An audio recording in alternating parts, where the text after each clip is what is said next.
Salut à tous, c'est Mathias du studio ML Bouge. Aujourd'hui on est parti visiter le théâtre de Puget avec des jeunes de la mission locale. Du coup c'est parti. Aujourd'hui, du coup, on va faire la visite du théâtre. Alors, quand on se dit théâtre, c'est je mens en plus, parce que c'est un espace culturel. Alors, la différence, c'est qu'un théâtre, ça reçoit que des spectacles et des shows, etc. Un espace culturel, ça reçoit aussi des forums, ça reçoit aussi des événements du style le salon de la broderie. Le but de cette visite, c'est déjà de vous montrer un peu l'envers du décor, mais aussi de vous montrer un peu les métiers qui sont possibles, qui existent au sein d'un théâtre. Et pour certains, peut-être aussi un peu vous enlever l'image. Le théâtre, c'est forcément Cyrano de Bergerac. Il y a plein de trucs possibles dans un théâtre aujourd'hui. Donc voilà. I'm looking better than I normally do, right? I know that's because I'm getting money, boo. I know you want it, girl, I'm on to you. Yeah, don't stop if it's feeling right. We can do exactly what we normally do. Yeah, you know it's regular. I got a couple girlfriends I've been tethering. Smoke a little Scooby snacks out meddling. It don't stop. Hey, she be breaking it. Les régisseurs, leur travail, c'est du coup de faire en sorte que le spectacle, à terme, tout se passe bien. C'est le monsieur qui allume le public quand l'humoriste dit hey, tu peux m'allumer le public s'il te plaît? Hop, c'est lui qui appuie sur son bouton. Donc toujours être à l'affût, le régisseur doit tout le temps être à l'affût de ce qui se passe sur scène et des demandes qu'il y a. C'est-à-dire que le régisseur, il va recevoir sa fiche technique, on va lui dire il faut mettre tant de lumière, il faut ça, etc. Donc là c'est un peu ce qu'ils sont en train de faire. Donc Seb là il a descendu la barre des lights et il est en train de brancher les bonnes lights qu'il lui faut et après il va aller sur sa console et il va les programmer. En ce qui concerne le régisseur son, lui quand il va recevoir un groupe de musiciens par exemple, il va recevoir tous les instruments, il va placer les micros qu'il faut sur tous les instruments, sur le chanteur, etc. Et après ils vont procéder à ce qu'on appelle une balance. La balance, c'est de faire en sorte que tu n'entendes pas plus la batterie que le guitariste, que le micro, que le violoniste, que les choristes. Donc pareil pendant les balances, le but c'est de faire en sorte que le public entende bien, mais que la personne qui joue entende bien ce qu'elle est en train de jouer aussi.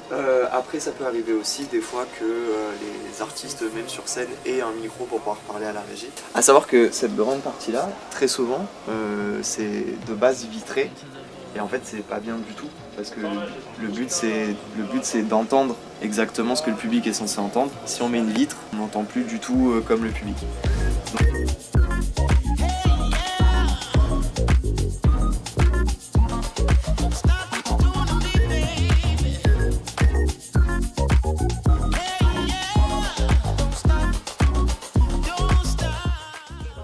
Et au niveau de la lumière, combien de lumière tu peux brancher toi? La lumière ça marche pas pareil, c'est différent. Donc pour une lumière normale avec une ampoule, ce qu'on appelle traditionnel, je peux mettre 512 projecteurs pour faire du on.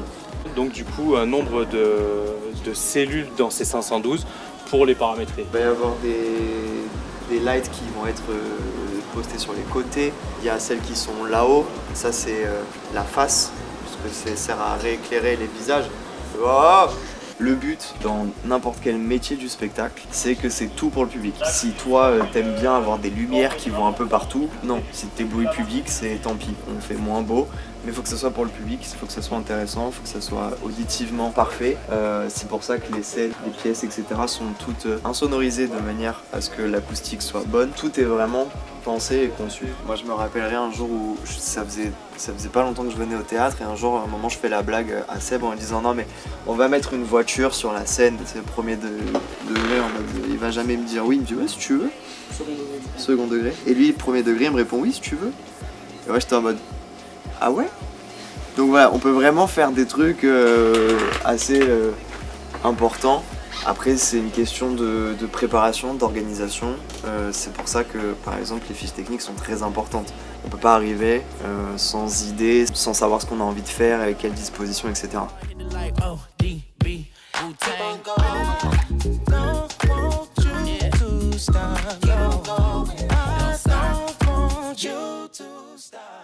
Et voilà, merci d'avoir regardé, j'espère que ça vous a plu. Si dans le futur vous êtes intéressé, on pourra faire plus de projets avec le théâtre.